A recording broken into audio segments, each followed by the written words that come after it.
I'm the director of the Institute for Neuroscience and Technology. This is our monkey seminar series.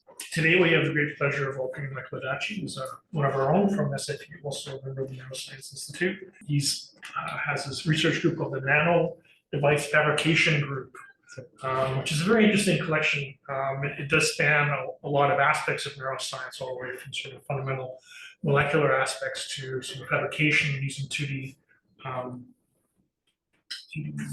materials to develop new biomarkers, which we'll be talking about today. And let's talk about ultrasensitive detection methods for BioFluid biomarkers associated with Alzheimer's disease. Michael, please. Thank you very much, Randy, for the invitation. As Randy mentioned, I'm from the School of Engineering Science, which is down the hall here.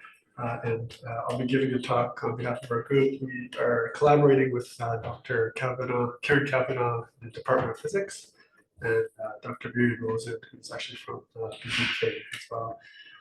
And this title is Ultrasensitive Detection Methods of BioFluid Biomarkers Associated with Alzheimer's Disease. So I'll just give a quick introduction. About 700,000 people in Canada are living with dementia. By 2030, this number is expected to go to about 1 million people. And Alzheimer's disease is the most common form of dementia. Some of the pathological hallmarks of Alzheimer's disease include amyloid beta peptide plaques that form the brain, and also neurofibrillary tangles. So these tangles are made of kind of misfolded, or what they call phosphorylated tau proteins. And people have been, researchers have found that these processes or changes in the brain happen over a decade before people notice their first clinical symptoms. So doctors currently diagnose Alzheimer's disease in a number of ways. First, they might take a medical history, a physical or neurological exam. They might do brain imaging. Some will actually confirm diagnosis through biomarker tests in the cerebrospinal fluid. So that's a test where you actually have to do a lumbar puncture procedure to extract fluid from the spine. And they may also do a blood or urine test to rule out any other disorders that can give some similar symptoms, like thyroid disorder. Biomarkers, the term biomarkers refers to molecular indicators that are in the body. They can help determine if someone actually has a disease or might be risk of developing a disease. It can also be used for monitoring the effectiveness of treatment. So if someone is starting a drug, they'd be able to see, monitor whether like the biomarker concentrations are changing over time. And also they can be used in the pharmaceutical industry during drug development. Identification of patients can be used or can be carried out through biomarker tests, which are important for clinical trials.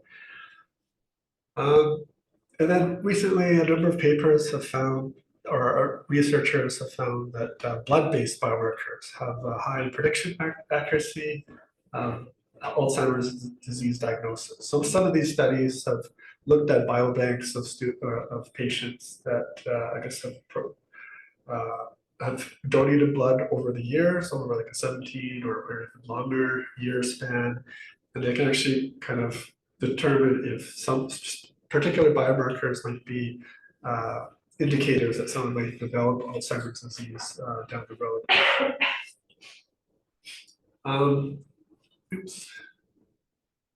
Yeah, so this image here compares the normal condition of the brain on the left and Alzheimer's disease on the right.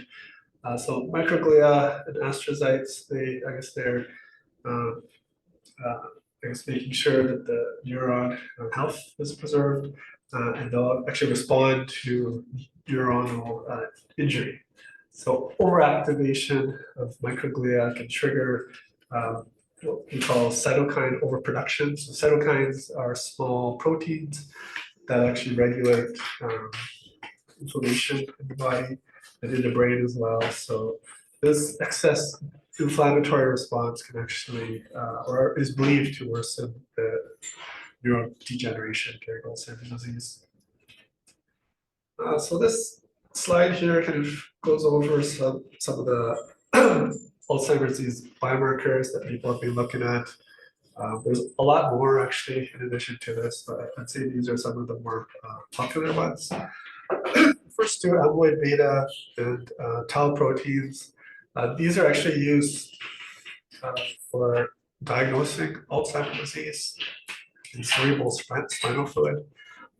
So for amyloid beta, often what people do is they'll look for the ratio between, sorry, amyloid beta 42, which is one form of amyloid beta that's commonly found in the plaque in brain of Alzheimer's disease patients, and then take the ratio with amyloid beta 40. So amyloid beta 40 is the most abundant form of amyloid beta in cerebral spinal fluid. So by taking the ratio of this, you can actually determine if amyloid beta 42 is low due to depletion during the formation of plaques in the brain.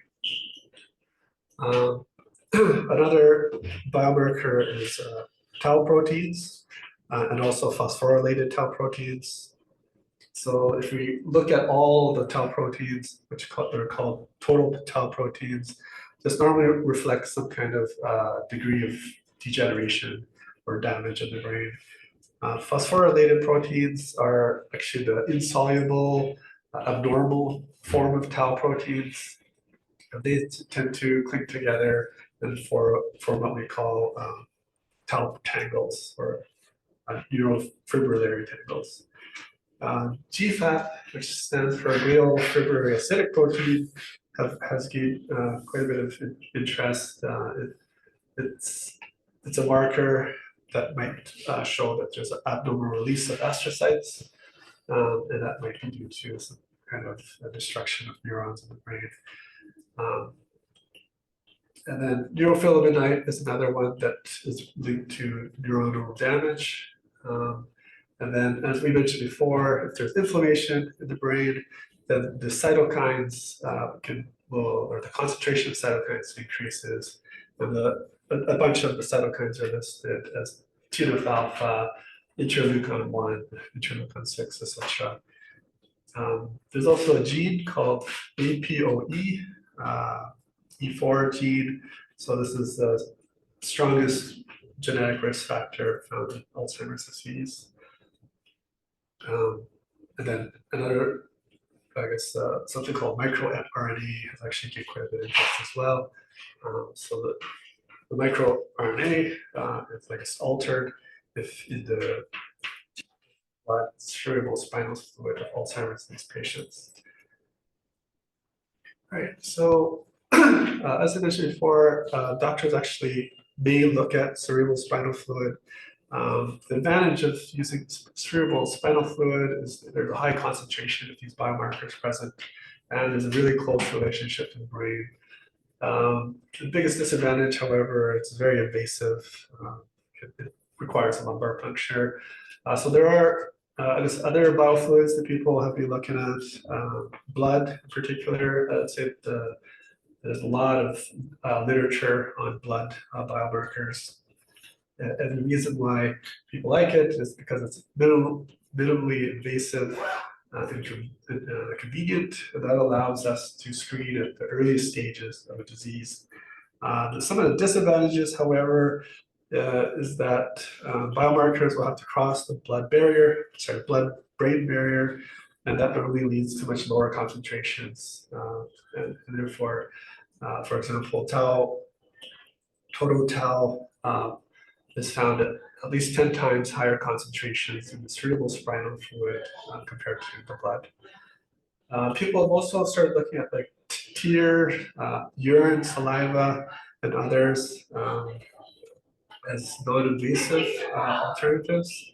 However, I guess the disadvantage right now is the lack of studies and validated longitudinal studies for these other biofluids. And since the concentrations of these biomarkers are so low in these like blood and urine, etc., it requires very sensitive detection methods in order to detect. So next I'll go over some of the existing biomarker detection methods. Let's say one of the most popular ones are called ELISA, stands for Enzyme Link Immune Sorbent Assay. So this is using some kind of plate with all these wells. So on the left here, we're showing 96 wells, and each of them are, I guess, pre-coated with antibodies. So it would be a multi-step process where you would prepare your sample, you put it inside a reader, which is actually going to, let's see if I can use a pointer here. Yeah, here. So the reader will actually measure the optical properties of the well, and then by looking at the, let's say, the optical density as a function of, let's say, some kind of analyte like IL-6, can actually determine the concentration of that IL-6. Right, and the way it works is it's a multi-step process, so it's actually quite labor intensive.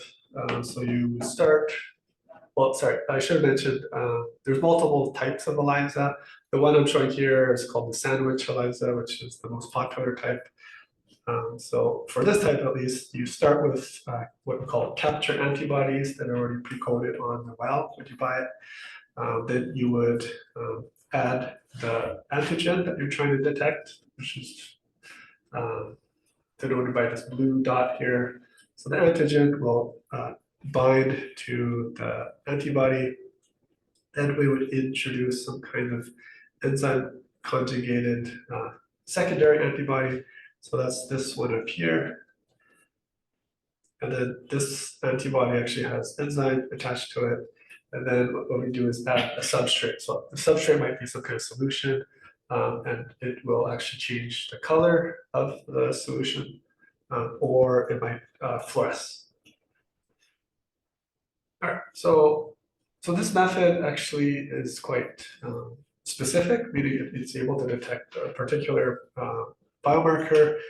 And the reason why is because it uses two separate antibodies. And I guess that's why it's gained a lot of interest and is the most popular type. So as we can kind of see, it's a multi-step process. So normally there'd be some person that has to actually go through all of these processes. So the results can take 4, 5 or more hours to perform. There's a method called single molecule array, or SIMOA. This is a very ultra-sensitive ELISA technique.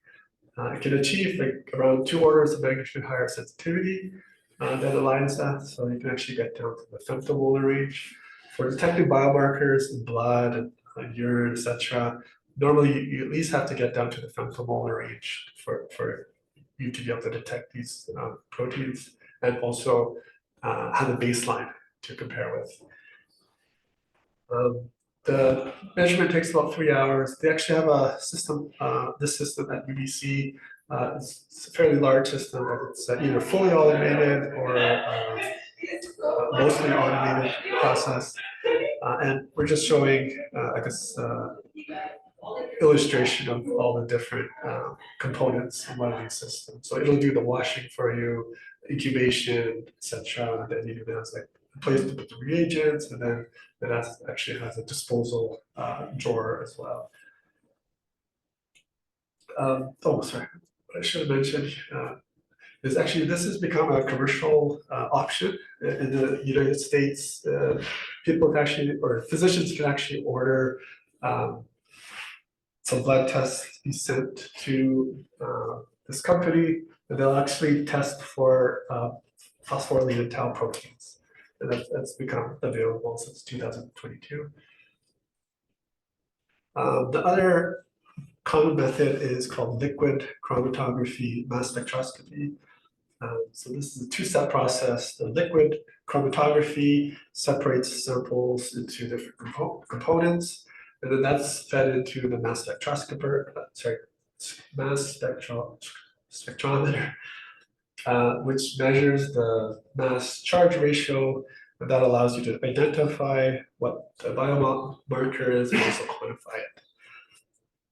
So this actually has been used commercially. It's been introduced by at least 3 companies, some in the States, 1 in Canada, and they'll actually look for ratios between amyloid beta 42 to 40, or look at the APOE gene.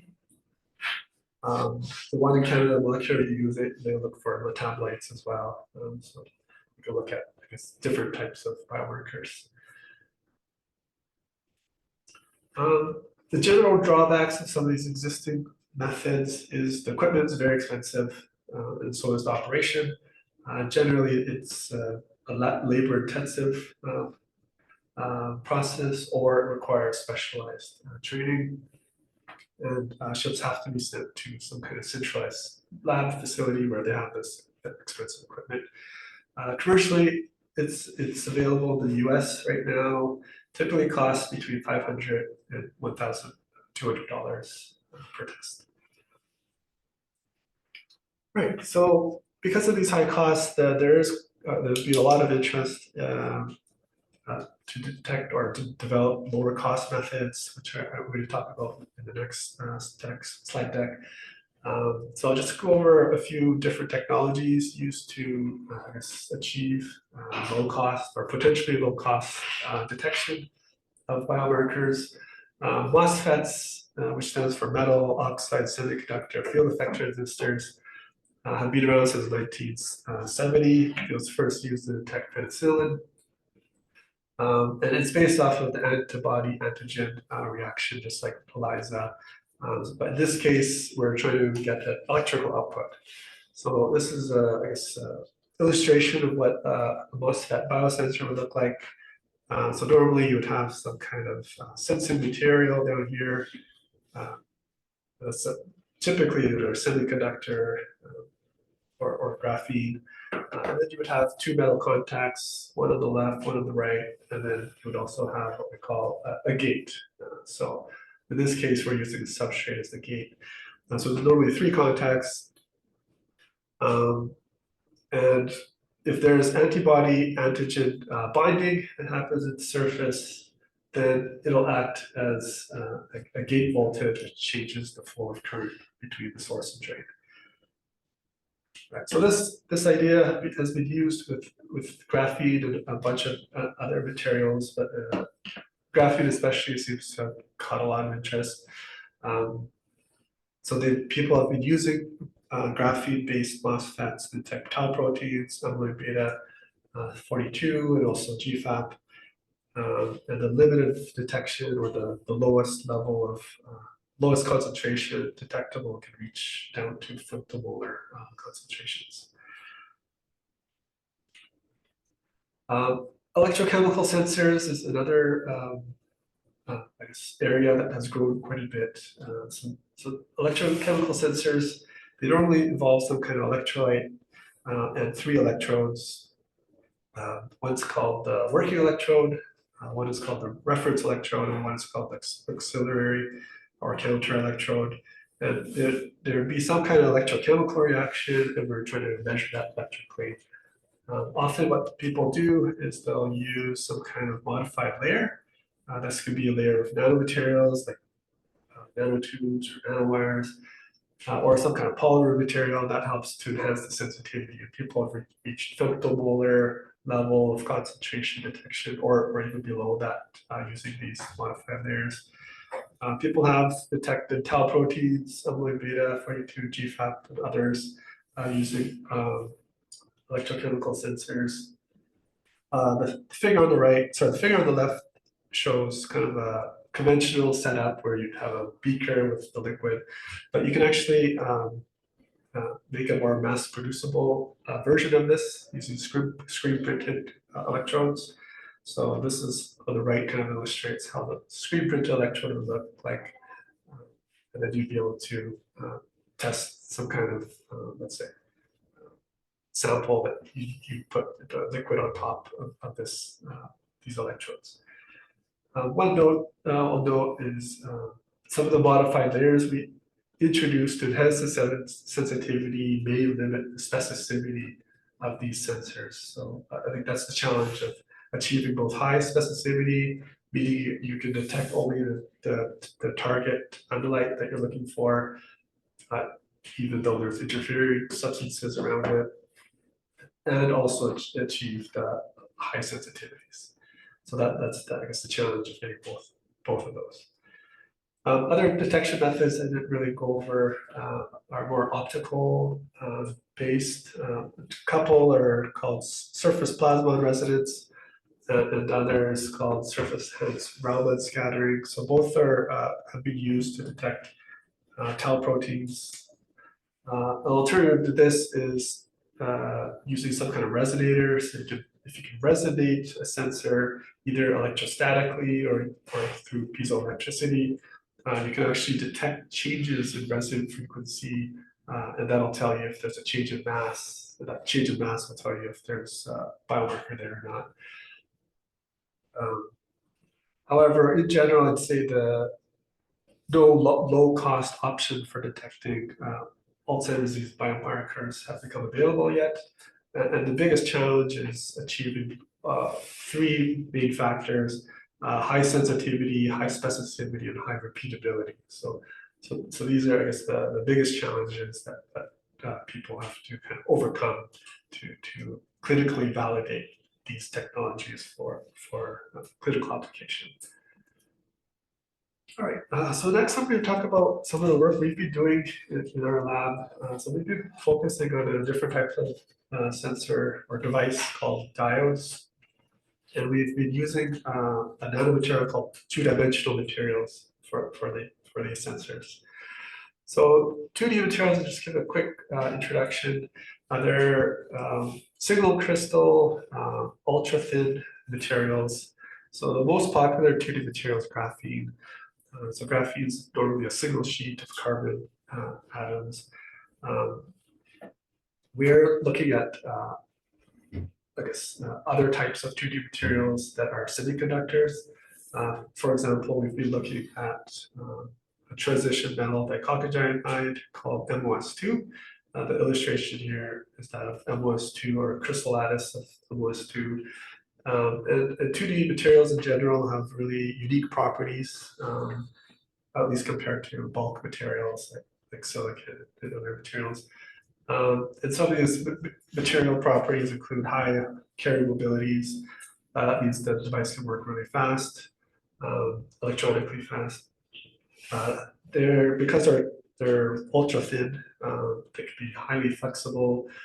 If you go down to like the atomic level, some of these materials become piezoelectric.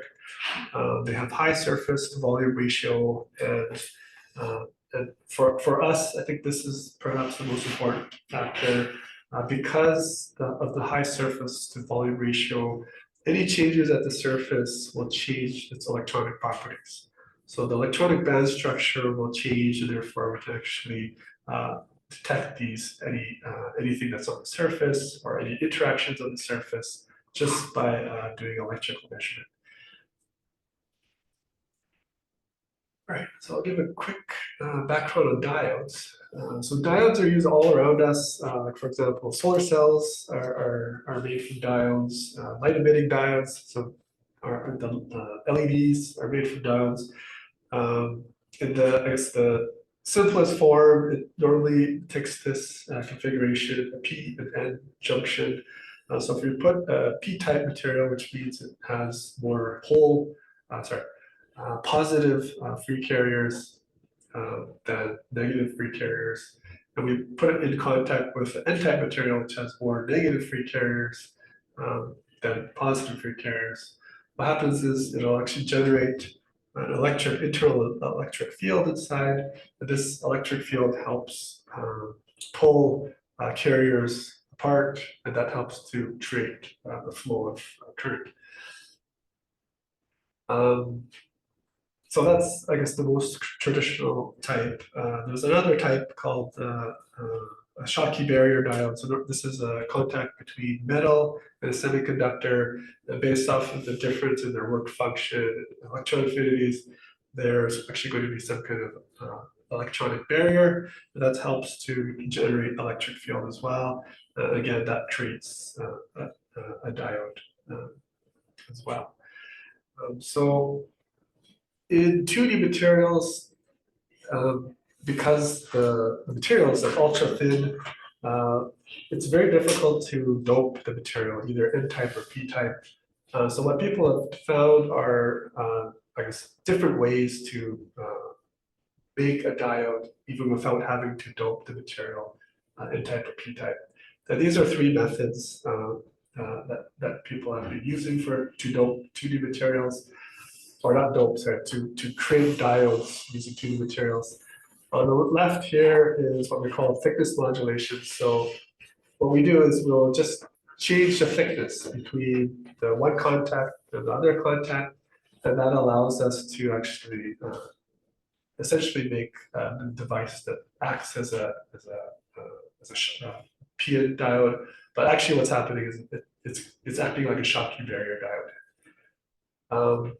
Another possibility is to use just different metals on the left and right side. And then also what we've been looking at more is this configuration. So if we actually just make our semiconductor triangular shape, or what we call asymmetric geometry, it also generates a diode behavior as well. All right, so I'll just go into one of our biomarker sensors. So this was led by three graduate students, Tushari, Murat, and Hamid Reza. They've used this asymmetric geometry diode to actually detect a type of biomarker called TNF alpha cytokine. So this is a type of biomarker that can indicate if there's inflammation. And the idea is kind of illustrated in this figure here. So if we could just take a small blood sample, we'd have to filter it and then put it onto the sensor. Then the sensor would be able to detect just electrically whether there is TNF alpha, and if there isn't, and also quantify how much of it is present. So this was what the fabricated sensor looks like. So the active area, which is shown on the bottom right here. So this is a microscope image. It actually is quite small, so it's about 10 micrometers by 10 micrometers in dimension. What we do is we'll add a drop of analyte diluted in buffer solution onto the sensor. And then we would let that sit for about 2 minutes and then measure the current to voltage characteristic of the device.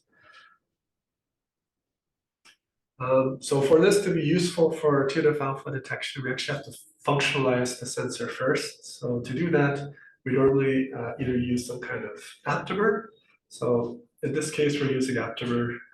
So it's a DNA aptamer with a specific sequence that has been shown to be specific, or to bind specifically to TNF alpha.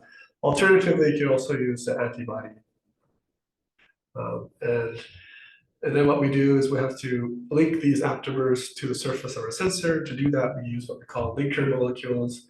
In this case, we use these two, GOPS and CDI, and that'll bind the aptamer onto the sensor surface. I'll just mention here, we normally buy our aptamers with a dye on it, found dye.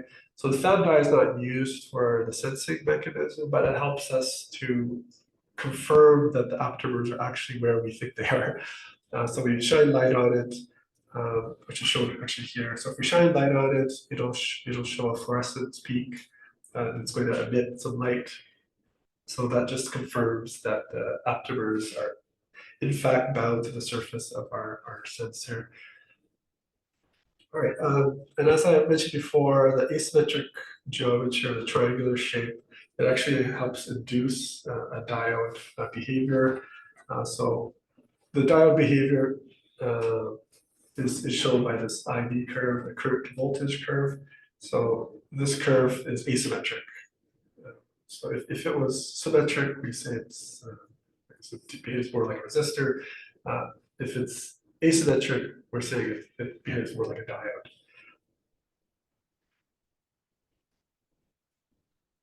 All right, so then we would introduce the analyte that we're trying to detect.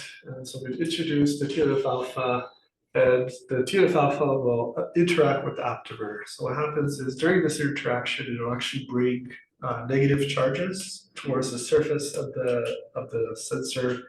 So the sensing materials way down here, we use this passivation layer on top, which is called aluminum oxide. For a couple of reasons. One, it'll passivate the surface of the sensing material, which is MOS2. But two, it's also used to attach the linker molecule onto the sensor surface. The way the linker molecules work is they contact 8 OH groups. So we supply the OH groups using aluminum oxide. Right.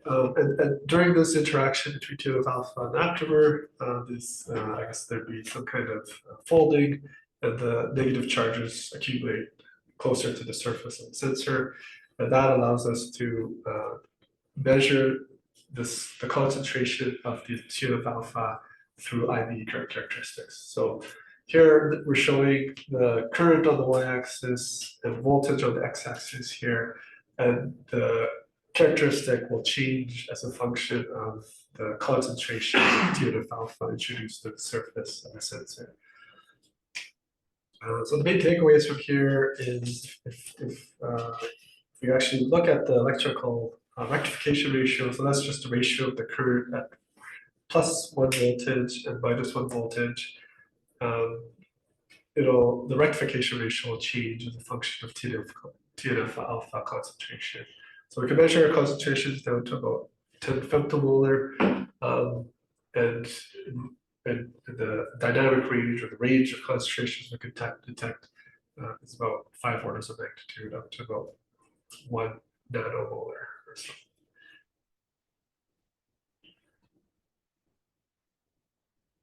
We also did some validation for the sensor. On the left here, we show what the sensor output looks like if we don't use aptamer. So if we don't functionalize the surface, we essentially see no change in the rectification ratio or the electrical output. So that just confirms that, okay, what we're detecting is in fact due to the aptamers and the aptamer interaction with the TNF alpha. We also did some specificity tests. So we tested TNF alpha, which we were expecting the largest signal, which is good. But we also noticed some signal from another biomarker or another protein called C-reactive protein. So that's suggesting it's not completely specific. There's some work to be done to improve the specificity of the sensor. But at least in terms of comparing it to IL-6, at least it seems like a highly specific sensor.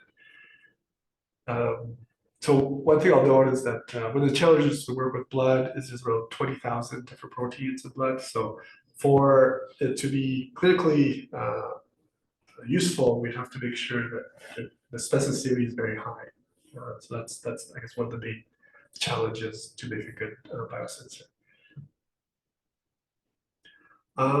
So next I'll go into dive deeper into the asymmetric geometry diode itself. So this was done by mostly led by 2 students, Amin Navi and Rubar Ahmadi. So we're looking at this diode, the triangular shaped diode, and trying to figure out how to improve it and better understand it. So people have looked at it, this type of structure in the past, but not many people have shown it actually no one has shown it for biosensing application, and no one has shown it for solar cell application or photo detection. So we were curious to show or to learn how to make it a better device, a better diode, and also a better sensor. One of the things we noticed in the past was the higher the asymmetry in the diode behavior, or the higher the rectification ratio, the more sensitive the sensor. So one of the best devices we were able to make had a rectification ratio of about 10 to the power 5. So we think we can improve the sensing ability or sensitivity much better as long as we have a high rectification ratio. And what we noticed was the diode rectification depended highly on the asymmetry in the overlapping area between the metal and the semiconductor. So if we look at these figures here, the red line kind of represents the overlap between the metal, which is chrome gold, on top of the MOS2 underneath it, which is the blue region. And if the two areas are about the same, we get an IV characteristic that's pretty much symmetrical. Whereas if the asymmetry becomes bigger, in this case 135 micrometers squared, then we get a fairly good rectification ratio, 6,900.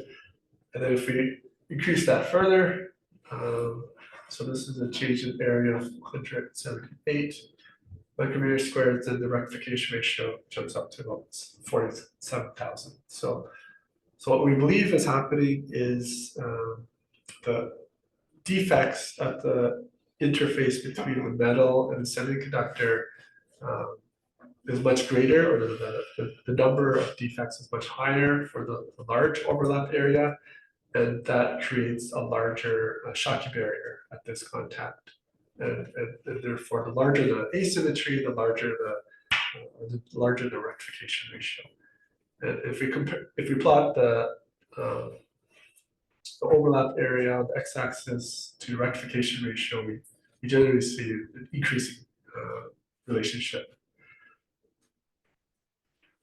We also did some photocurrent mapping measurements. So in this case, we compared a symmetrical device, which is shown on the top row, and then also asymmetric device shown on the bottom row.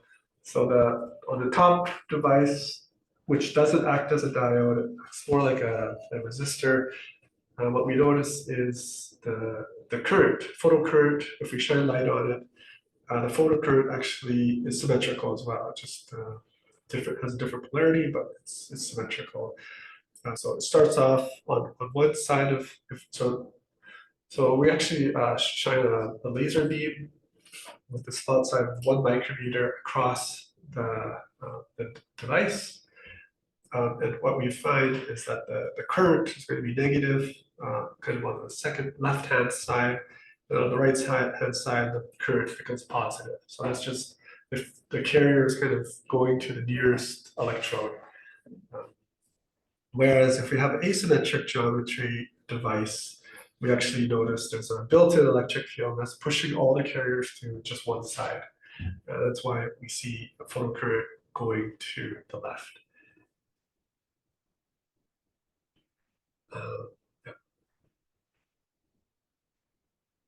And then to understand this better, we also did some extra experiments here. In this case, what we did was we added aluminum oxide in between the metal contact and the semiconductor, and that actually got rid of all the rectification behavior completely. So this IV characteristic is completely symmetrical, or almost symmetrical, even though the crystal is triangular. So that's suggesting that we can actually get rid of the defects for the Schottky barrier that's formed due to the defects at that metal to semiconductor interface if we purposely put the passivation layer in between. And then these are some follow-up experiments where we cover just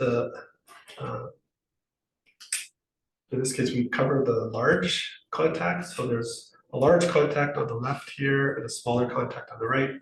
If we deposit aluminum oxide only on the left side, what happens is, again, the IV characteristic looks almost symmetrical. So this is suggesting that it's the larger contact area that's kind of dominating the rectification behavior. And to confirm that, we also did aluminum oxide only on the smaller contact area. between the metal and semiconductor, and the rectification is still maintained. So we still have around 2 orders of magnitude rectification ratio in this case. And therefore,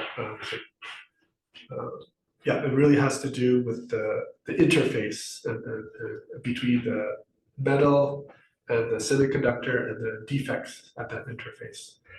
A follow-up measurement here is we encapsulated the whole device with aluminum oxide, and IV characteristic almost the same. So we don't think it has to do with the surface defects on the MOS2 itself, but it has to do with the surface defects at between the metal and semiconductor interface.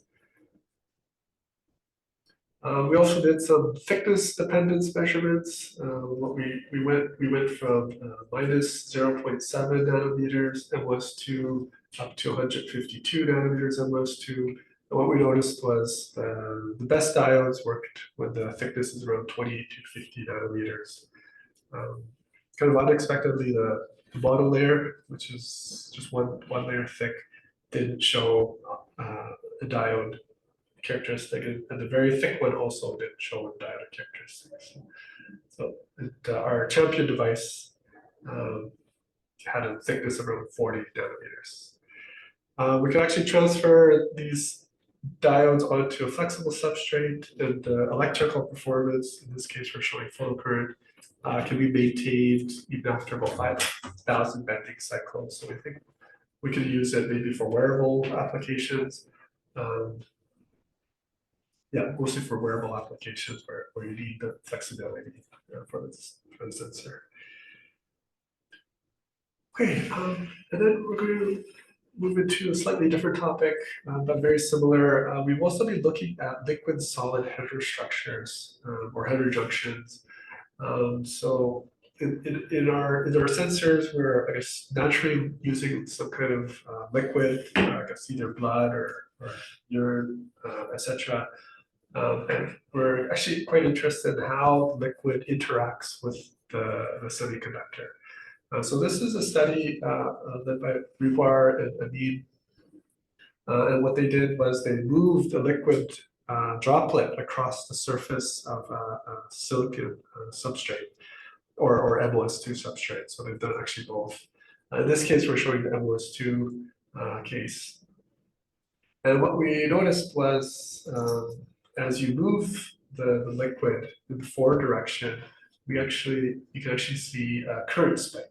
So on the y-axis is current, and time is on the x-axis. So at each of these arrows, the liquid has actually moved one step forward. So during each movement, there's a peak in the current behavior, and then the current just kind of levels off. And then during the next movement, the liquid moves up again, and then it kind of levels off again.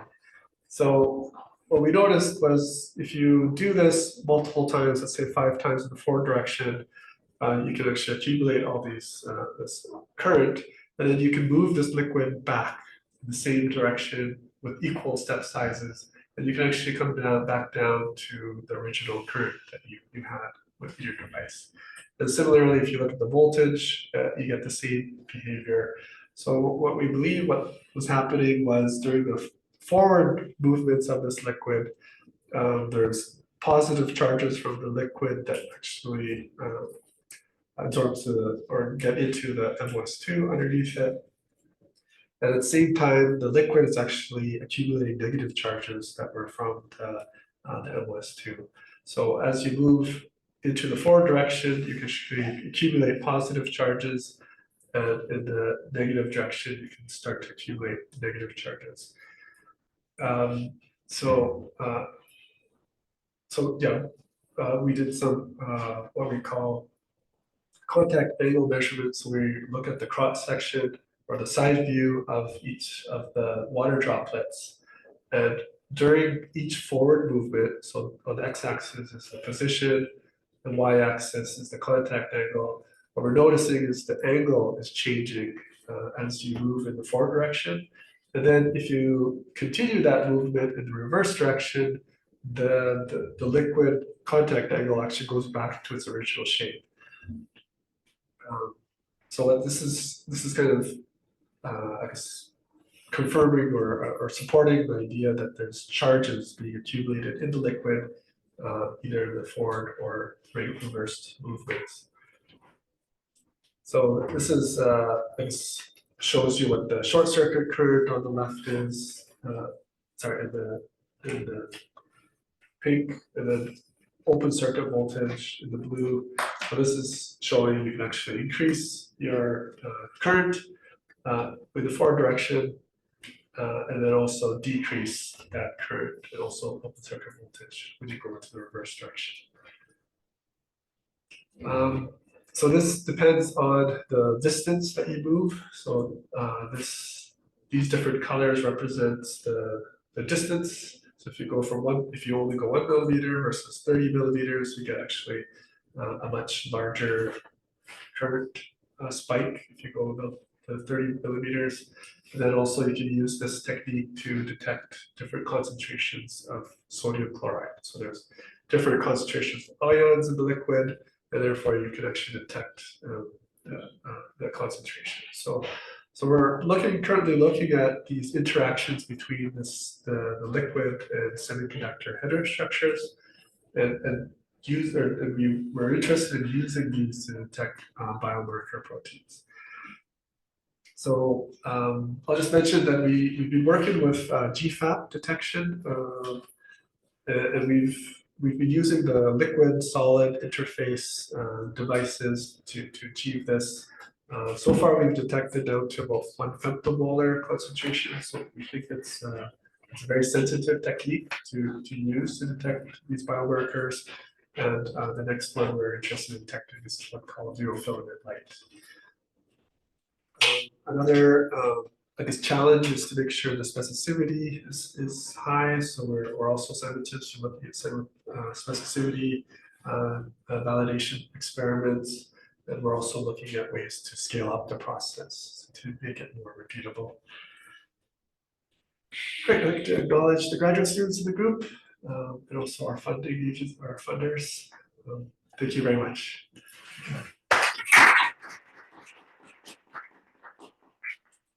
Thank you, McLeod. Let's time for questions. Also, if you're on the Zoom call, if you want to raise your hand as well. We're just group to monitor that for us.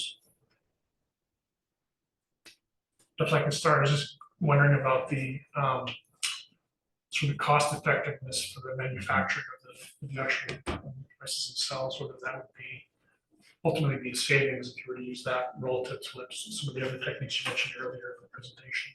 Yeah, that's a good question. So I think the advantage of I guess using microelectronic processes is the idea would be to use a lot of the existing fabrication facilities or techniques that are used to make silicon chips and flat panel displays and stuff. So leverage existing technologies to scale up the process. That's I guess the goal, to do I guess what they call batch fabrication. So you can, like, let's say if you take a silicon wafer, for example, each silicon wafer you cut up into hundreds of pieces, and then I guess that's the way to lower the costs.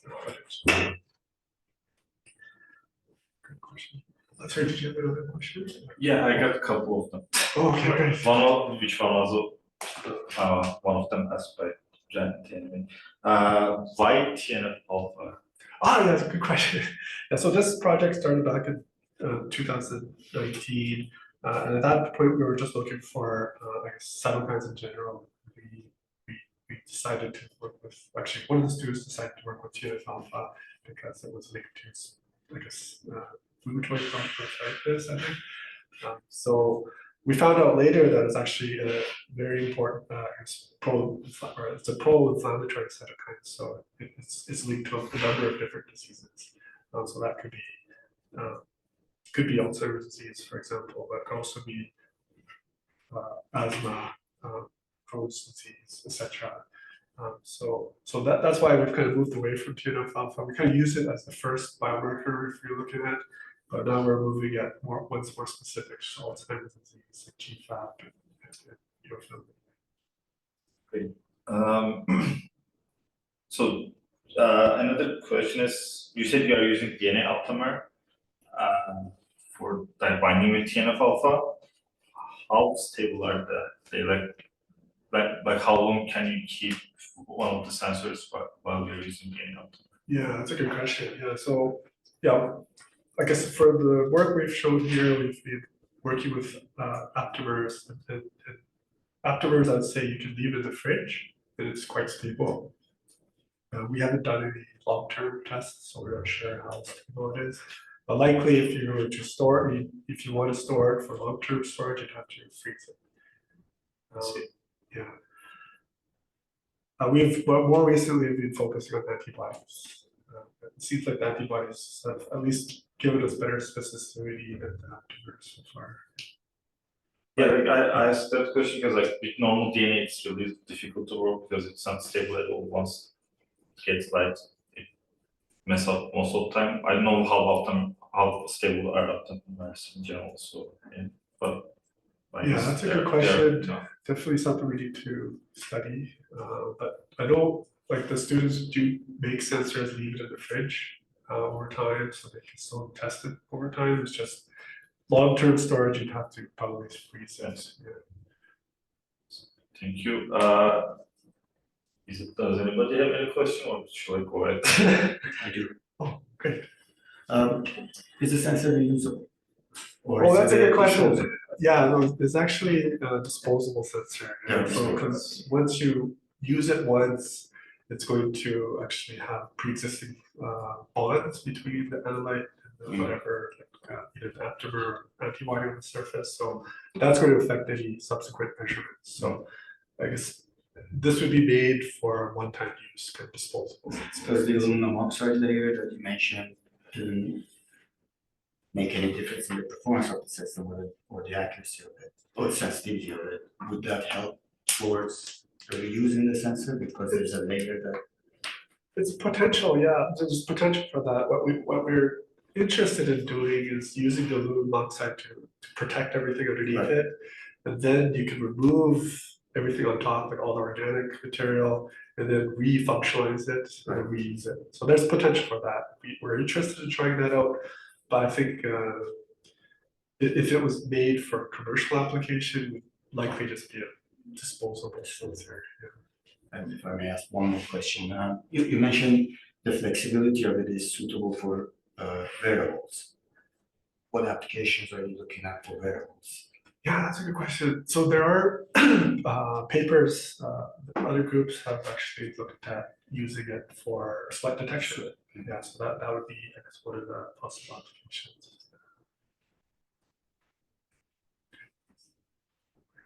I have a couple quick questions, hopefully. The first one was kind of relating back to maybe what you said about repeatability. When you're making those asymmetric geometries of the semiconductor, they look quite irregular from the photos. I'm not sure if that was typical or not, but how do you get that shape, and is it difficult to get a similar shape each time? Yes, yeah, very difficult. Yeah, so it's a random process. So it's the Scotch tape method. So you Exfoliation. essentially, yeah, exfoliation. So you're ripping crystals from a bulk crystal. So that process is all random. So that's one of the challenges working with this material, that every time you have a different like shape or and thickness as well. So we are also simultaneously trying to pattern these crystals. So you could put photoresist on top with the pattern, etch it, and then put the contacts after. So that's something we've been working on, but we haven't been able to get the same results yet. Sure. As we've shown. And one other really quick question, if that's okay. And it was about the specificity.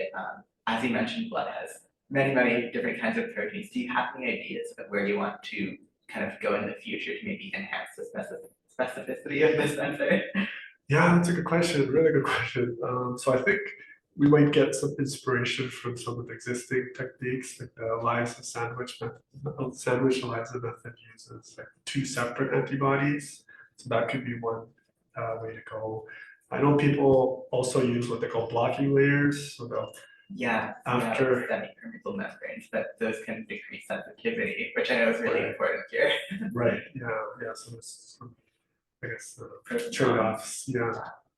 But yeah, I would say possibly using a blocking layer. The idea of a blocking layer is you would reduce any non covalent bonds from occurring, like we would avoid any physical absorptions in surface. Um, but yeah, as you mentioned, it could affect the sensitivity. Okay, thank you. Actually, it will be a follow-up question. So you said you can use a similar system with ELISA. Also, like while answering my question about DNA aptamers, you said you want to use antibodies anyway. How would you implement antibodies in these systems? Like how would that work? I don't know yet. Yeah, it's just a suggestion. I see. I think it would require more discussion. Also, have you tried using other samples than blood, like urine or saliva samples with these techniques? No, we haven't. We actually haven't started blood either. We've been only working with pure proteins in buffer I see. solution. Okay. So one of our next steps would be to work with blood. Yes. Thank you for the talk and coming at this from kind of the other side and the cognitive neurons. So I'm trying to figure out how we can use the outputs of this and kind of line it up with things like either like resting state brain data or cognitive tasks or whatnot.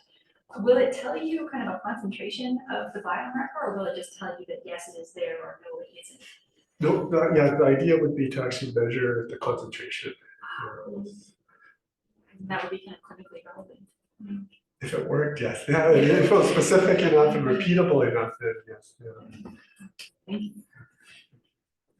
And so these kind of measurements, would they be able to be done like continuously, or is it just a one sample at a time, like for one specific device? It's likely going to be one sample at a time. Yeah. Just the way the mechanism works for this binding, unless we can find a way to remove that antibody or antigen from the antibody, I think it'd be like one-time use type of thing. One of the reasons why we worked with aptamers is because people have reported that if you put this in urea, you can actually remove the protein from the aptamer. But we were trying to do that, but then it didn't give you reproducible results. Like after the urea, I think the urea kind of contaminated the system, and then so it led to other issues. So I would say, to be on the safe side, probably a one-time use is the best way to go. Any questions online? People on Zoom? Just one. More here. Yeah, I guess I'll ask something if I can. I don't know if you have an answer for this, but I'm interested in the idea of specificity. You talked about C something protein being somewhat high bonding with the adapter. Afterward, yes. Yeah, I was thinking about how much testing do you have to do to rule out other potential issues with binding to get this into a clinical setting? Because you talk about there being potentially 20,000 different things in blood that you'd have to test through. So I'm assuming you wouldn't do that much testing, but I'm wondering, how do you go about that process? That's a good question. I think this is a process we're still learning, but what people have done in the literature would be they would try proteins that they know are present in blood, perhaps common in blood, or similar to the protein you're working with. And then you make sure those ones at least don't create a response. Then you can actually do a mixture of proteins that you know are common in blood and test for that mixture, make sure it doesn't detect those ones. And then you can actually start working with regular blood or yeah, probably some kind of plasma, blood plasma, and see if you can spike that plasma with the protein in known concentrations, make sure that works, and then you can try, I guess, the blood from patients as well. So I would say it could be a multi-step process. Have you thought about incorporating any sort of like sample pre-processing with like microfluidics, to like kind of sort out different parts of the blood sample, maybe to make it so that there's less components that reach your sensor once it gets to that part. Yeah, that's a good point. I think microfluidics would be really interesting to use. I think what we were thinking was some kind of filter to whisk the fluid. Yeah, so I think those are at least two good options to treat blood for, because normally you want to get rid of any of the platelets and red blood cells, white blood cells first before doing the analysis. Question from Clay Brazil, who asked me to ask the question because he's very shy. So he was asking, where is this technology in the commercialization process, and what are some of the next steps? That's a good question. I think we are still in the technology validation, more of the specificity tests, and we're also interested in looking at ways to upscale the technology. So right now, as we mentioned before, like every crystal is random, so we're looking for ways to make like the exact same shape over a large area. But yeah, it's a work in progress. Good. Well, again, thanks, Mike, for this presentation. Again, we've got another talk in 2 weeks and change, March 14th. So with that, thank you again, Michael. Good. Thank you very much.